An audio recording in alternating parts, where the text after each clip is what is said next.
very, very solid night from Jack. He didn't have any real big gaffes playing the puck, so that's always good to see. Just playing with a lot of confidence right now, and that is so crucial for the Leafs. I think Fred started skating and practicing this week too, so we might see him down the stretch. I'm not totally sure how that's going to work, but there is no question, no debate, no anything about who is starting the Leafs' first playoff game. It's going to be Jack Campbell. Yeah, I think to suggest otherwise is just foolish at that point. I know they were talking a little bit about the broadcast. This is a big week for Fred Anderson and his kind of recovery. They're saying that, how this week goes will kind of dictate if he is able to get a couple games in towards the end of the season. If we see Fred Anderson get no NHL games in, there's no chance we're seeing him start a playoff game unless it's just an absolute collapse. So that is kind of something maybe to look out for and see if, Frederik Anderson is practicing and we're seeing him progressing well, and maybe he does get a start here on out. But even if he does, I don't think Jack Campbell's losing the start for game one at least. Yeah, I'm not totally sure how it'll work with Fred getting into the lineup with the cap situation, because if Hyman didn't return, then he definitely would be able to squeak in a game if he were healthy. But I think it's looking like Hyman should be back relatively soon. And as crazy as it sounds, I think it's more important to get Zach Hyman back in the flow of things than it is to get Freddie Anderson a game.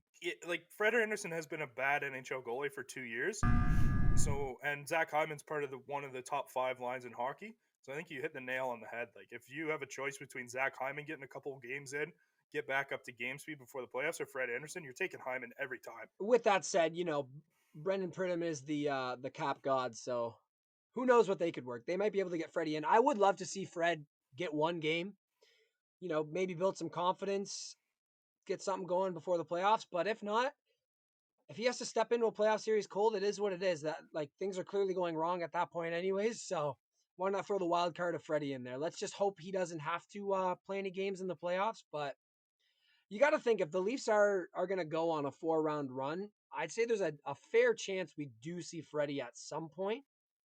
But you never know. If Campbell just continues to play like this and they win rounds, they can win the first round in 5 games or something like that, where they're getting a nice little gap between the series, it might not be that taxing of a schedule for Jack Campbell. Now that that might be looking ahead of myself a little bit, because I'd probably take a 7-game first round win at this point.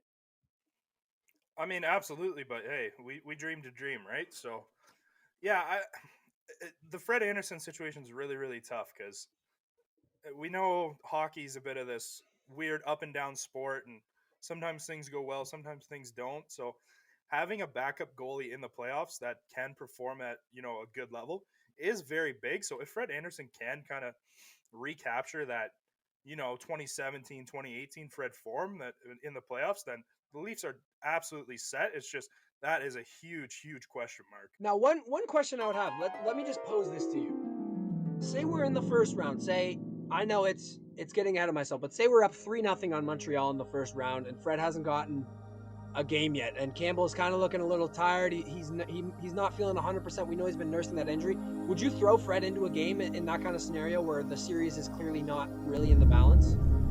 I don't think so.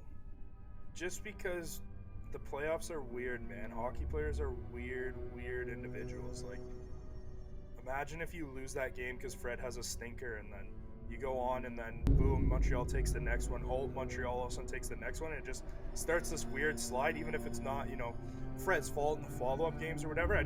I think playoffs are a lot about momentum, and you start with your foot on the gas and you keep it going all the way. So I just don't think I'd, really risk it that much.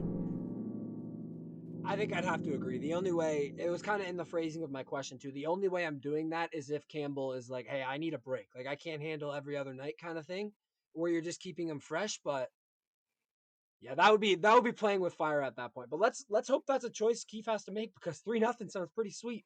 Yeah, I'd take 3-0 if you gave it to me right now. So who knows?